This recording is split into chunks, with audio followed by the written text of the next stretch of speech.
Hello সবাইকে। আজকের ভিডিওতে সবাইকে স্বাগতম। এবং গত ক্লাসে আমরা নিউটনের মেকানিক্সের মানে পার্ট 1 টা আমরা দেখেছিলাম। তো পার্ট 1 এ কিছু বিষয় নিয়ে আলোচনা হয়েছিল। সো আজকের লেকচারে আমরা কিছু জিনিস নিয়ে আলোচনা করব এবং পার্ট 1 এ আমাদের সুতান টার্বন এবং কপিকল রিলেটেড কয়েকটা টাইপ বাকি ছিল। তো এইটা আমরা এই ক্লাস শেষে আলোচনা করব এবং আমরা আজকে যেহেতু সময় নেই সেটা তাড়াতাড়ি বাকি ঢুকে যাই। সো ১ম এর দিকে যে আমাদের যে জিনিসটা আছে সেটি হলো লিফটের ত্বরণ। সো লিফটের ওজন, তারপর লিফটের আপাত ওজন এবং সিইউডি ফোর্স রিলেটেড। তো সিইউডি ফোর্সটা বেসিক্যালি তেমন কিছুই না। সেটা হলো মানে যখন আমার লিফট, এই হলো একটা লিফট। তো লিফট যখন আমার উপরে উঠতেছে, তখন তার উপর একটা মানে একটা ফলস একটা যখন তোমরাই এটা ফিল করবে যখন একটা লিফটে উঠে তখন লিফট যখন উপরে তখন একটা ফলস ফোর্স মানে একটা ফিল করি যে উপরে দিয়ে একটা ফোর্স একটা ধাক্কা ফিল করি। সো এইটাকেই বলে হলো সিউডো ফোর্স। ঠিক আছে? এটাই হলো সিউডো ফোর্স। এখন এই সিউডো ফোর্স মানে এই যে মানে একটা প্রতিক্রিয়ার মতো আমরা যেটা পাই, প্রতিক্রিয়া যদি ধরি সোজা বাংলায়, সেটাকে যদি এন ধরি আর এদিকে যদি আমার ওজন কাজ করে, তাহলে আল্টিমেটলি আমাদের মানে লব্ধি বলটা কেমন কাজ করবে? N minus m g equal m. So সেইভাবে আমরা এখান থেকে আমরা এই যে বলের মানটা পেয়ে যাব। প্রতিক্রিয়া বল সেটা প্লাস জি। সো এটাই হলো সেই সিউডো ফোর্স এর কাজ। এবং আরেকটা বিষয় যে এই যে ফোর্সটা, এটা হলো মানে যখন মানে যদি লিফটটা এইভাবে না চলে এদিকে কাজ করতো তখন তার এই সাইডেই যেত। মানে যদি এই সাইডে কাজ করতো মানে ধরলাম যে লিফটটা এইদিকে চলতেছে, যদি এইদিকে চলতো তাহলে সিউডো ফোর্স এইদিকে পাইতাম। ঠিক আছে? সো ওইটাই এখানে বলতেছি। সো এই হলো আমাদের লিফটের ওজন রিলেটেড কাজ। সো সিউডো ফোর্স এর এই ব্যাপার। এবং আমাদের কেন ভারী লাগে? কারণ আমাদের এইজন্য আমাদের ভারী লাগে লিফটের উপরে উঠে। হ্যাঁ? এই সিউডো ফোর্স এর কারণে ভারী লাগে। আর নিচে যখন আসে তখন সেম ভাবে এটা হয়। আবার যখন নিচে আসে তখন এদিকে ফোর্স কাজ করতেছে। হুম? এবং এই ফোর্স এর কারণে মানে ত্বরণের যে ফোর্স, এই ফোর্স এর কারণে সিউডো ফোর্স আমরা ওইদিকে কাজ করি।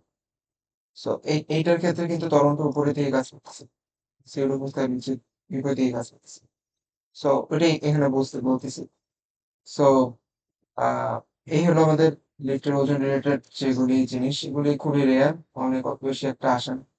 সো এরপরে আমাদের যেটা আছে সেটা হলো সংঘর্ষ। তো শুরুতেই বলি যে সংঘর্ষ আমাদের ২ প্রকার। একটা হলো স্থিতি সংঘর্ষ, একটা হলো অস্থিতি সংঘর্ষ। স্থিতি সংঘর্ষ আমাদের কি হয়? আমাদের গতিশক্তি এবং আমাদের যে আ ভরবেগের সংরক্ষণশীলতা সেটাও মানবে এবং গতিশক্তির সংরক্ষিত হয়। এবং কিন্তু অস্থিতি সংঘর্ষের ক্ষেত্রে আমাদের ভরবেগের সংরক্ষণশীলতা মানবে কিন্তু গতিশক্তি সংরক্ষিত হবে না। এইজন্য এটার নাম অস্থিতিস্থাপক। সো অস্থিতিস্থাপক সংঘর্ষের ক্ষেত্রে আমাদের মানে এই যে স্থিতিস্থাপক সংঘর্ষে আমাদের যে ২ টা বস্তু ছিল যে এই ২ টা বস্তু এই বেগে ছিল, এই বেগে থাকার পরে এখানে চলতেছে। সো সেটার ক্ষেত্রে আমরা যে ২ টা বেগের ইকুয়েশন পাই, এই বেগের ইকুয়েশন ২ টা দিয়ে আমাদের কিছু ম্যাথ-ট্যাথ আসে মাঝে মধ্যে। সো এইটা হলো আমাদের ইম্পোর্টেন্ট। এই যে এই সূত্রটা। এবং আশা করি তোমরা এই সূত্রটা কিভাবে মনে রাখে এটা তোমরা মেবি জানো। তারপর আমি আরেকবার বলে দিচ্ছি এই যে V1 বেগে যখন বের করব তখন আমার এখানে হবে M1, হ্যাঁ? এখানে M1 হবে এবং একইভাবে এখানে যে আমাদের E1 যেহেতু V1 বের করছি সেখানে E1 থাকবে। যেহেতু এখানে M1, E1 ইউজ হয়ে গেছে সো এখানে হবে M2 এবং একইভাবে এখানে হবে U2। সো এই হলো কাহিনী। V2 এর ক্ষেত্রেও সেম। এখানে হবে M2 এক মিনিট।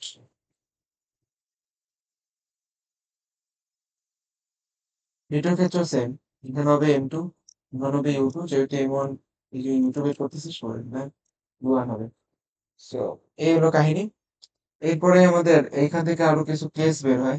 সো কেসগুলির মধ্যে ১ম এ হলো আমাদের এই যে কেস 1। কেস 1 বলছে এখানে যদি আমাদের আ মানে ভর ২ টা সেম হয় অর্থাৎ M1 = M2 যদি হয়, সেক্ষেত্রে কি হবে? সেক্ষেত্রে যদি M1 * M2 এই ইকুয়েশন ২ টা বসাই, সেক্ষেত্রে V1 = U1 হবে এবং V2 = U2 হবে। অর্থাৎ এই বস্তু ২ টা যে বলে মানে ধাক্কা খাইছে এই যে ২ টা বস্তু 1 আর 2 পরবর্তীতে এটার যে আদিবেগ সেটাই হলো ২য় বস্তুটার শেষ বেগ হয়ে যাবে। হ্যাঁ? সো আর ২য় বস্তুটার যে এই ২য় বস্তুর শেষ বেগ এই ২ টা ইকুয়াল হয়ে যাবে। এবং প্রথম বস্তুতে যে দ্বিতীয় বস্তুর যে আদি বেগ এটা প্রথম বস্তুর শেষ বেগ হয়ে যাবে। সো এটাই বলতে চাইছি। সো এই হলো কাহিনী। এবং যদি এটা বড় যদি হয় তাহলে কি হবে? তাহলে প্রথম বস্তুটার বেগ আগে যেরকম ছিল, পরেরটা মানে যেটার ভর বেশি সেটার আদি বেগ শেষ বেগ সেম, এবং যেটার ভর কম সেটা শেষ বেগ হলো এইটার ওই আ দ্বিতীয় বস্তু ও মানে দ্বিতীয় বস্তুর যে শেষ বেগটা হবে আদি বেগের বিপরীত প্লাস হলো প্রথম বস্তুতে যে আদি বেগ ছিল সেটার দ্বিগুণ ফিরে আসবে। সো এটাই বলতে চাইতেছে। এবং ভরবেগের সংরক্ষণশীলতা তোমরা জানো যে বাইরে বাহ্যিক কোনো যদি বলয় কাজ করে মানে যদি সংঘর্ষ হয় সেক্ষেত্রে আমার মানে আদিবেগ মানে আদিবেগে মানে সংঘর্ষের আগে যে ভরবেগ থাকে সেগুলোর সমষ্টি এবং সংঘর্ষের পরে ভরবেগের সমষ্টি এটা সমানুপাত। সো এটাই বলতে চাইতেছে যে এটা একটু ভেক্টর ফরম্যাটে দেওয়া।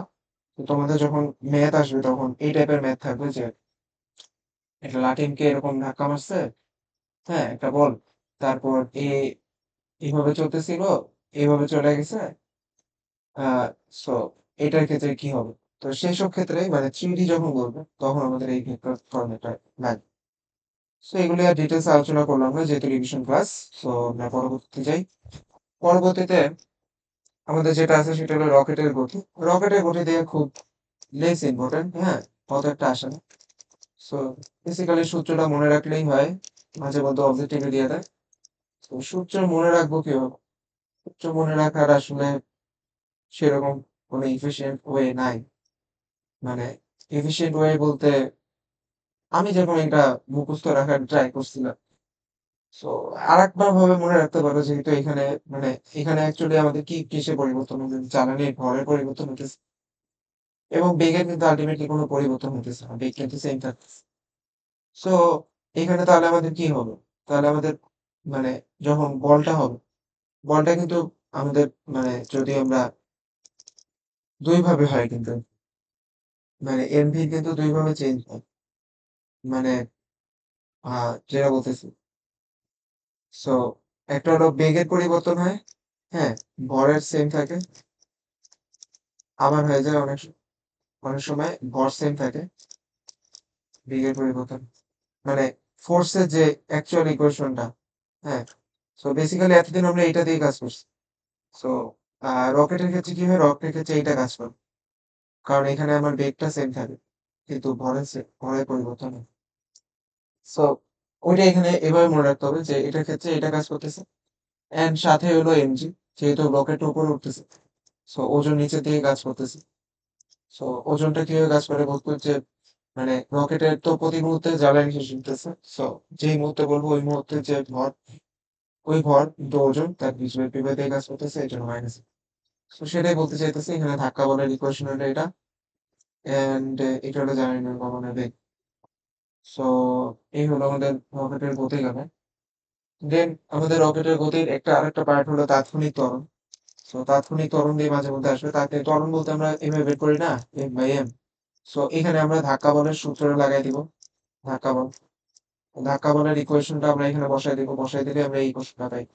সো এবং এই m টা হলো ওই তাৎক্ষণিক মুহূর্তে তার যে ভরটা।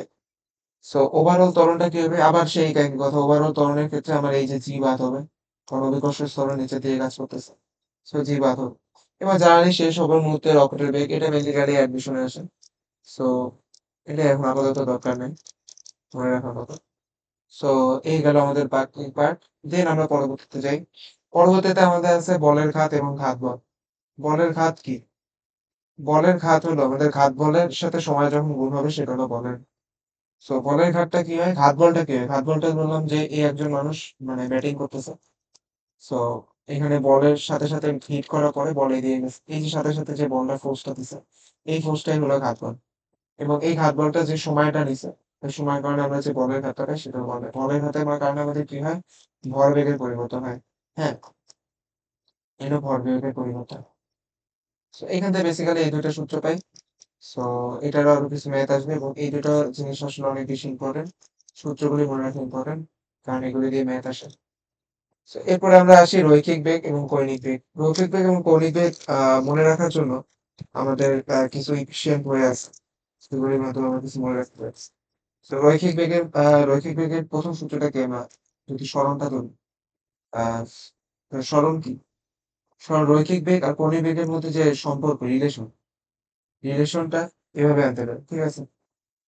রৈখিক বেগ কৌণিক বেগের মধ্যে, এবং কৌণিক বেগ কি আমাদের থিটা। তো এই হলো কৌণিক সরণ, আর এটা রৈখিক সরণ। সো এখান থেকে আমরা ভি ইজ ইকুয়াল টু কি পাই?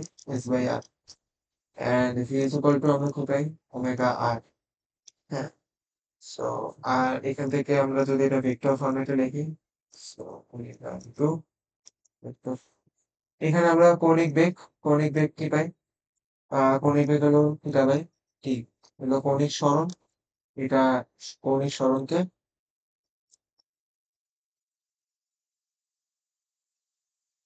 সময় দ্বারা ভাগ করবো, এটা আমরা কি পাবো? কৌণিক বেগ। তো এই গেল। এরপর এখান থেকে আমরা ত্বরণের ইকুয়েশন কি? ত্বরণের ইকুয়েশন করবে বেগের পরিবর্তন ইনটু সময়, এবং আমাদের কৌণিক কৌণিক ত্বরণ কি? By T.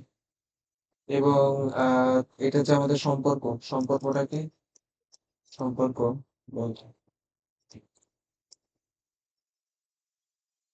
এটাই হলো পার্থক্য।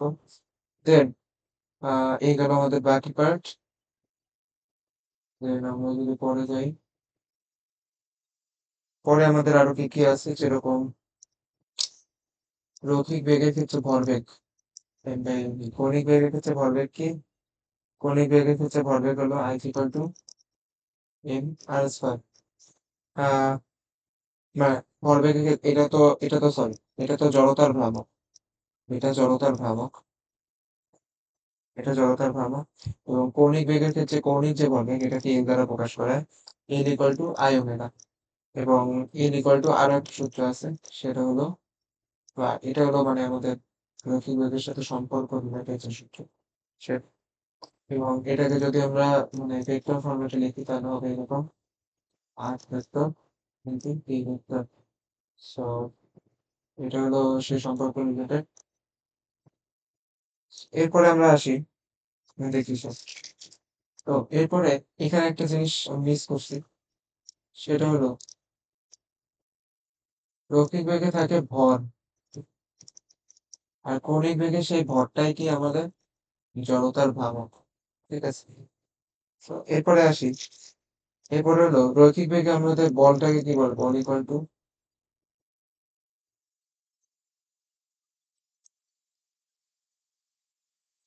কৌণিক বেগের ক্ষেত্রে সেটার নাম হলো টাও।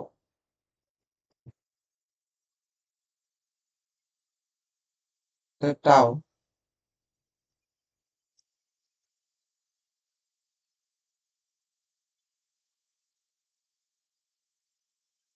টাও আর একটা সূত্র আছে, যেমন এখানে ভর আছে এম ইন্টু এ, সেখানে এই যে জড়তা, ভরের কৌণিক বেগে থাকে জড়তা, ভ্রামক, সেই জড়তার ভ্রামক ইন্টু আলফা, মানে কৌণিক ত্বরণ। ও, আর একটা, আরো কিছু সূত্র আছে, সেটা কি? ঠিক আছে, ঠিক আছে।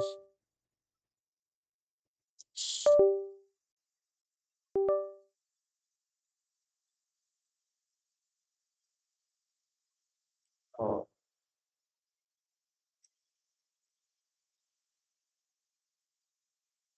সো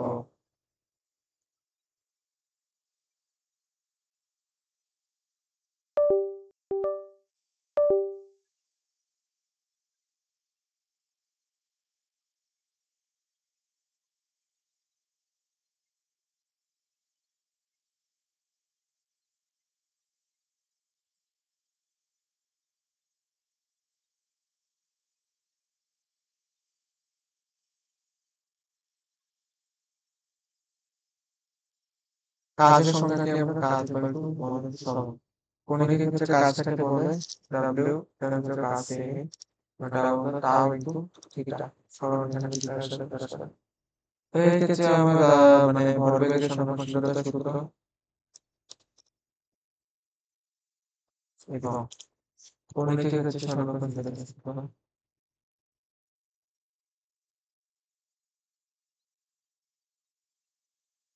এসে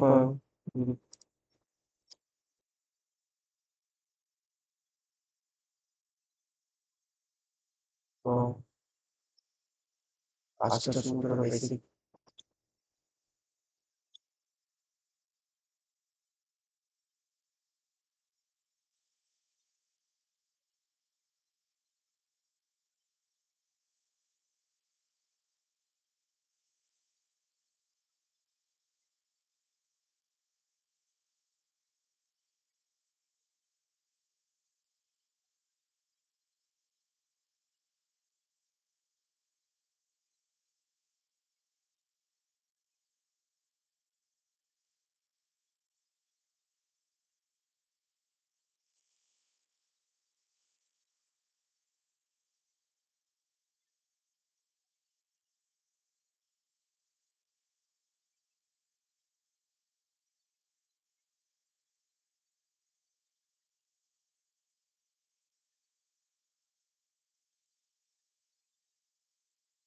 সো এই সূত্রগুলো এখানে এভাবে লিখতে হবে দেখে।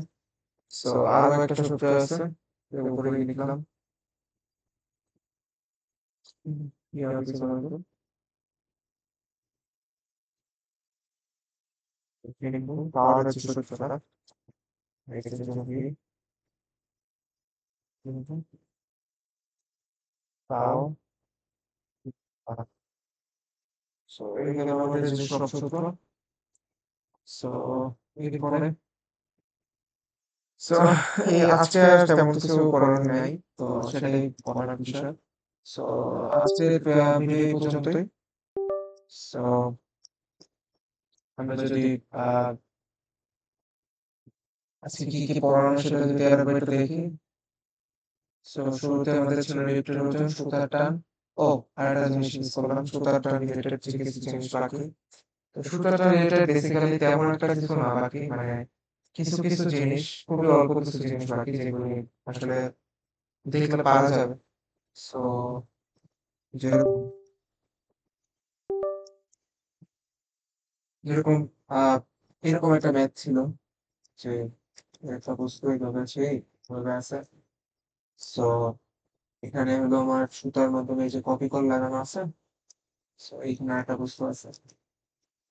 তো এটা হলো 5 কেজি, এন্ড এটা হলো M2, এটা হলো M10, এন্ড বলছে যে 5.5, বলছে যে যা মানে এটার মিনিমাম ফোর্স, মানে এম এর মিনিমাম ফোর্স, মানে minimum wait, sorry, minimum wait কত হলে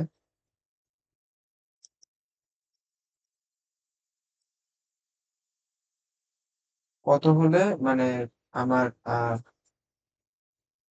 কত হলে মানে এই যে এম টু বস্তু মানে নড়বে না, এরকম ছিল। এটাই এটাই এন্ড এটা তোমরা আসলে বাসায় প্র্যাকটিস করতে পারো, একটু হাই লেভেলের ম্যাথ। সো এটা আসলে প্র্যাকটিস করলাম এবং তোমরা অবশ্যই কমেন্টে দিও তোমাদের এবার কত হয়েছে। সো এরপরে আর তেমন একটা কোনো ম্যাথ নেই। সো আর একটা ম্যাথ হয়তো আমি দেখাইছি কি দেখাইনি আমার খেয়াল নাই। সো এরকম একটা আনত তল থাকে, এখানে একটা কপি তল থাকে, কপি তলের পরে আহ এখানে এরকম দুইটা বস্তু থাকে সেম ভাবে, and এটা হলো 5 কেজির একটা বস্তু। সো এখানে বলতেছে, তো আমাদের মানে লব্ধি ত্বরণটা কি হবে? সো লব্ধি ত্বরণ যদি আমরা বের করি, 5G minus 2.5G equal to 10 into 8। So এখান থেকে যদি আমরা বের করি, এটাও কিন্তু 5 কেজিরই ছিল। সো এখান থেকে যদি আমরা বের করি আহ 2.5 কেজি ছিল, 2.5।